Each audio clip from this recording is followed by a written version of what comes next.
할렐루야. 좋으신 하나님께 같은 마음으로 영광 감사 올려드립니다. 4월 30일 마지막 주일 말씀 묵상입니다. 오늘은 디모데전서 1장 3절 말씀부터 11절까지 말씀을 묵상합니다. 기도하겠습니다. 영광과 감사를 우리 하나님께 올려드립니다. 온 마음으로 하나님을 사랑하며 예배합니다. 성전을 찾아 예배하고 또 말씀을 사모하며 예배하는 모든 주의 백성들을 축복하여 주시기를 원합니다. 디모데전서의 말씀들이 열려져서 하나님 앞에 성전된 모습으로 견고하게 세워지는 하나님의 택한 백성들 다 되게 하옵소서. 복음 안에서, 예수 그리스도 안에서 성도의 가치가 얼마나 존귀한 것인지를 깨달아 알기를 원합니다. 종을 낮추시고 겸손하게 하시고 오직 말씀의 도구만 되게 하옵소서. 오늘도 말씀하실 하나님을 사모하며 기다립니다. 예수님의 이름으로 기도합니다. 아멘.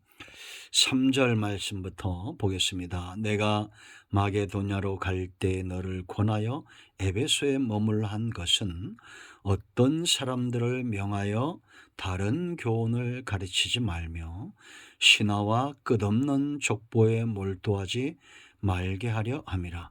이런 것은 믿음 안에 있는 하나님의 경륜을 이름보다 도리어 변론을 내는 것이라. 이 교훈의 목적은 정결한 마음과 선한 양심과 거짓이 없는 믿음에서 나오는 사랑이오늘 사람들이 이에서 벗어나 헛된 말에 빠져 율법의 선생이 되려 하나 자기가 말하는 것이나 자기가 확증하는 것도 깨닫지 못하는도다. 그러나 율법은 사람이 그것을 적법하게만 쓰면 선한 것임을 우리는 아노라.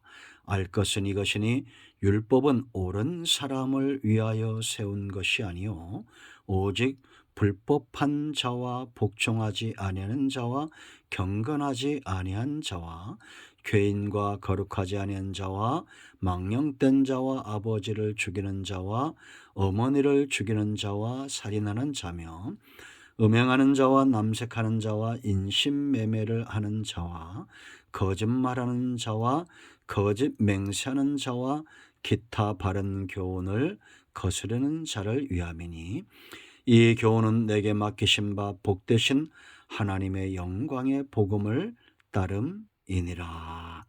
아멘. 자, 여러분, 디모데 전후서나 디도서는 목회 서신 교회를 세운다라는 겁니다. 그럼 우리가 교회를 세운다고 했을 때 과연 그것이 뭘까를 생각해야 됩니다. 바로 성도를 견고하게 세우는 겁니다.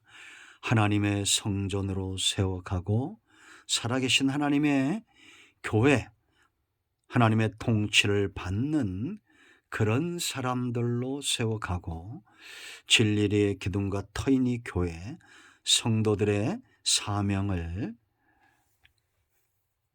알게 하는, 깨닫게 하는 그렇게 세워져 가는 것입니다.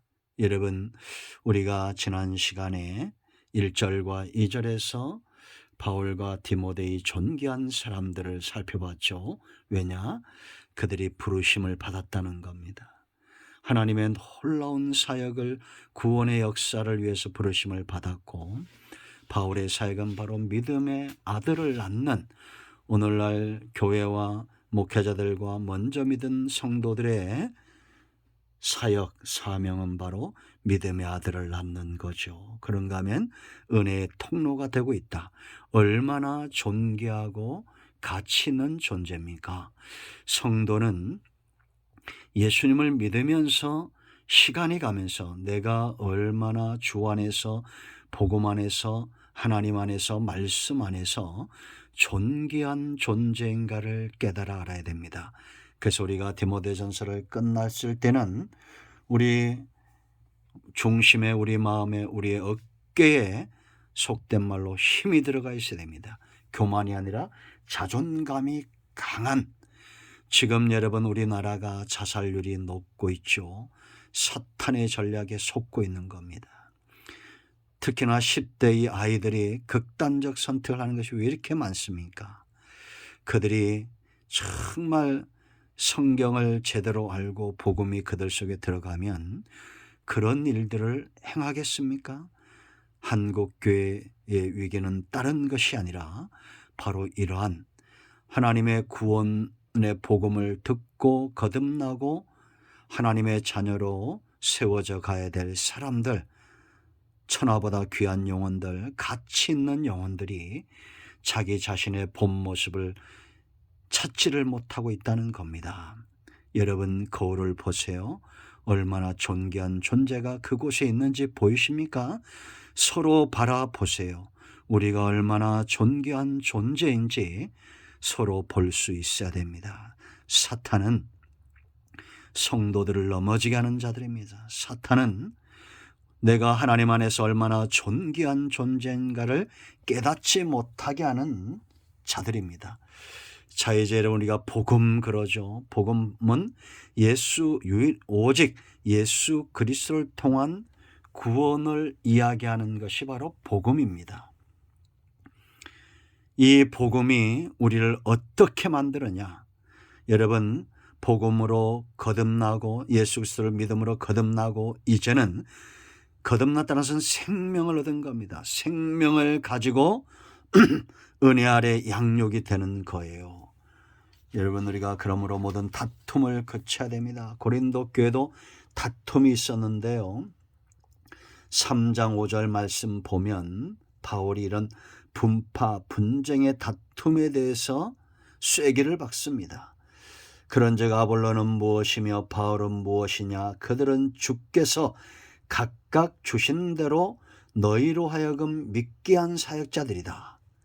이 얼마나 가치 있는 말씀입니까? 성도들이 얼마나 존귀한 존재인가를 여기 보여주죠. 바울도 아볼로도 전부 성도들을 믿음 위에 세우기 위한 사역자들이라는 겁니다.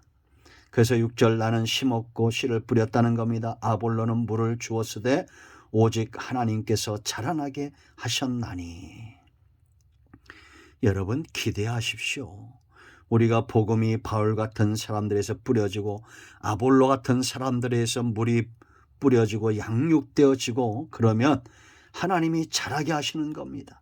심는 이와 물 주는 이는 한 가지이나 각각 자기가 일한 대로 자기의 상을 받으리라. 우리는 하나님의 동역자들이요 너희는 하나님의 밭이요 하나님의 집이다 라고 말합니다.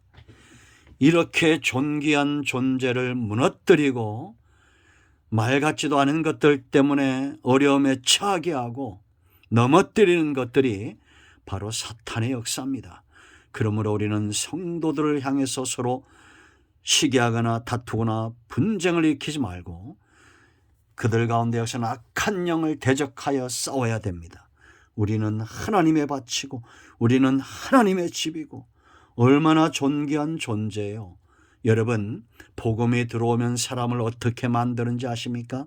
어떻게 변화시키는지 알아요? 복음이 들어오고 말씀과 은혜 아래 있으면 우리가 어떤 존재로 변화되는지 아십니까? 5절이 핵심입니다. 오늘 5절 보세요. 이 교훈의 목적이라고 했습니다. 이건 변함이 없습니다. 흔들림이 없습니다. 주저함이 없습니다. 절대 포기가 없어요. 반드시 이를 지어 성취하는 여호와 반드시 이룰 목적입니다. 교훈은 복음을 말합니다. 복음이 들어온 목적, 은혜가 들어온 목적은 사람들을 이렇게 만듭니다. 그 다음 보세요. 청결한 양심과 선한 양심, 청결한 마음과 선한 양심과 거짓이 없는 믿음. 복음은 이런 목적을 갖고 있습니다. 한 사람을 변화시키고 거듭나게 해서 이제는 그 사람이 청결한 마음, 과거에는 청결한 마음이 없었어요. 더럽혀진 마음입니다. 왜냐? 오직 그리스도의 보혈로 정결하게 되기 때문입니다. 그런 사람을 청결한 마음의 소유자가 되게 하는 겁니다. 심령이 가난한 자는 복이 있나니 천국이 저희 것이다. 천국을 소유할 수 있는 청결한 마음. 두 번째, 선한 양심입니다. 복음이 이렇게 만든 거예요. 과거에는 악한 양심이었으나, 두 마음을 품은 양심이었으나 이제는 선한 양심입니다. 거짓이 없는 믿음, 오직 교훈과 복음과 말씀만이 우리를 믿음 위에 서게 하는 겁니다. 세상 어떤 것들도 우리를 참 믿음에 서지 못하게 해요. 거짓 믿음에 서지. 이런 사람에게서 무엇이 나옵니까? 이런 믿음에서 나오는 사랑이다라고 말합니다. 얼마나 놀랍습니까? 여러분, 우리는 결실해야 됩니다. 정결한 마음의 소유자가 되고 선한 양심의 소유자, 거짓이 없는 믿음의 소유자가 되어서 사랑, 세상에 없는 사랑, 아가페의 사랑, 하나님을 닮아가는 이 사랑의 메신저, 열매. 그러므로 여러분, 복음으로 거듭나고 은혜 아래에 있는 사람들은 사랑의 열매를 맺게 되어 있어요. 왜냐? 그 나무가 청결한 마음이고, 그 나무가 선한 양심이고, 그 나무가 거짓이 없는 믿음이기 때문에 여기에서 잎이 나고 꽃이 피고 열매를 맺으면 사랑입니다. 절대 이단들이 가질 수 없는, 세상의 악한 것들이 가질 수 없는 사랑입니다. 여러분, 이 놀라운 사랑의 결실, 이런 사람을 하나님이 만드시는 겁니다. 여러분, 요한복음 15장에서 하나님은 농부라고 그랬습니다. 고린도서 3장 6절에서 자라게 하시는 분은 하나님이라고 그랬습니다. 농부의 수고가 이렇게 만드는 겁니다. 예수님은 참 포도나무고 우리는 참 포도나무의 그 가지예요. 모든 좋은 것이 여기에 가지에 있습니다. 그렇지 않습니까? 잎도 꽃도 열매도 가지에 있습니다. 놀랍지 않습니까? 이 열매, 이제 우리가 내가 정말 복음 안에서 거듭나고 은혜 아래 양육되었느냐, 뭘로 분별합니까? 열매로 분별합니다. 사랑입니다. 자, 이제 우리의 모습, 우리의 가치, 세월이 가면서 점점 찾아야 될 내 모습, 내가 어떤 존재입니까? 첫 번째, 청결한 마음의 소유자가 되어져 갈 겁니다. 이거는 어떤 의미가 있느냐, 어떤 뜻이 있느냐? 이 거듭남을 이야기하는데 두 마음에서 떠난 상태입니다. 두 마음을 품지 않는다는 겁니다. 오직 하나의 마음, 하나님을 향해서, 복음을 향해서, 세상을 향해서 오직 하나의 마음으로 존재하는 자들입니다. 3절과 4절 말씀 보면 이런 정결한 마음을 회방하는 것들이 거기에 나옵니다. 이 3절로 11절에 크게 네 가지인데요. 그 첫째 뭐냐? 다른 교훈입니다.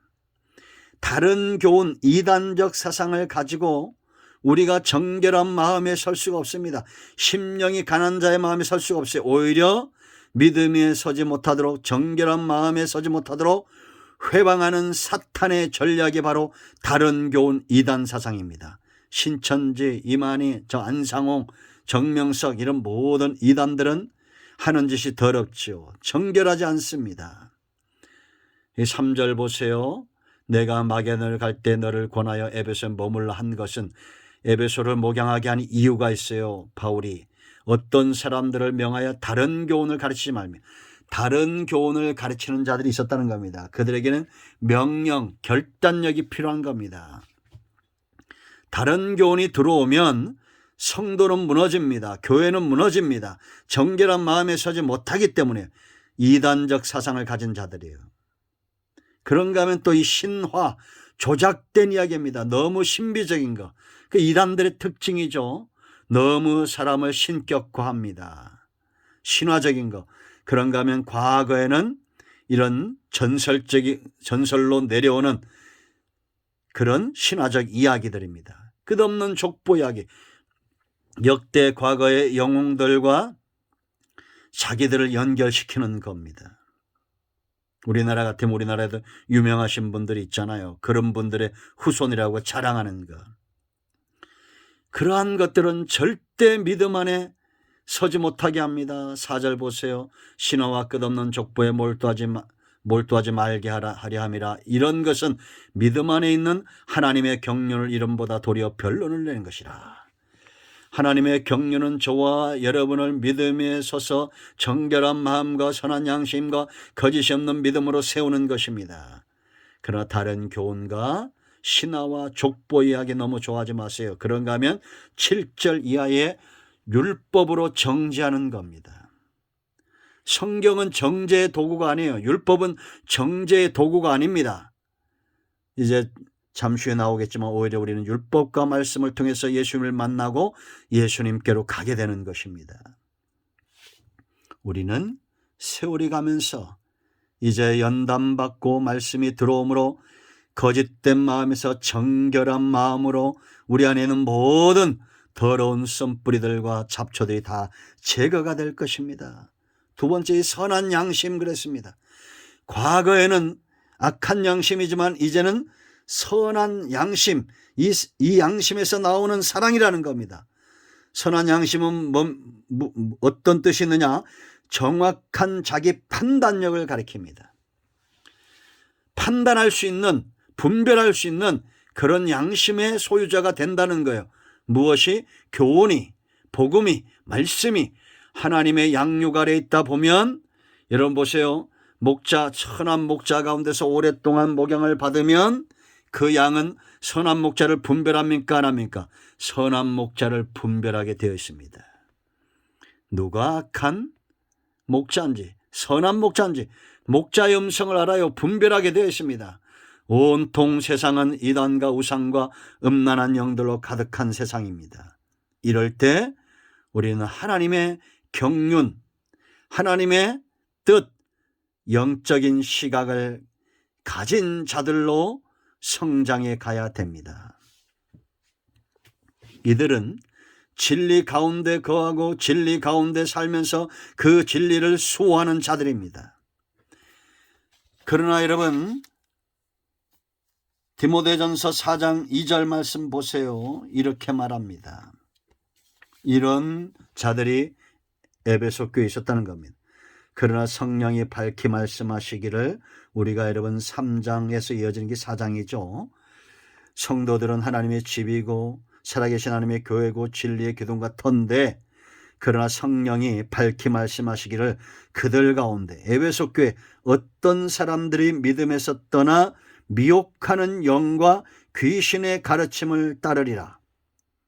이런 미혹하는 영과 귀신의 가르침으로는 절대 정결한 마음과 선한 양심에 설 수가 없어요. 그 다음에 보세요. 2절에 선한 양심이 아니라 이제는 이 양심이, 자기 양심이 화인을 맞는다는 겁니다. 불을 맞듯이 굳어진다는 거예요. 이렇게 마음이 둔해지면 외식함으로 거짓말하게 된다는 겁니다. 그러면서 이제는 신비적인 것만 쫓아요.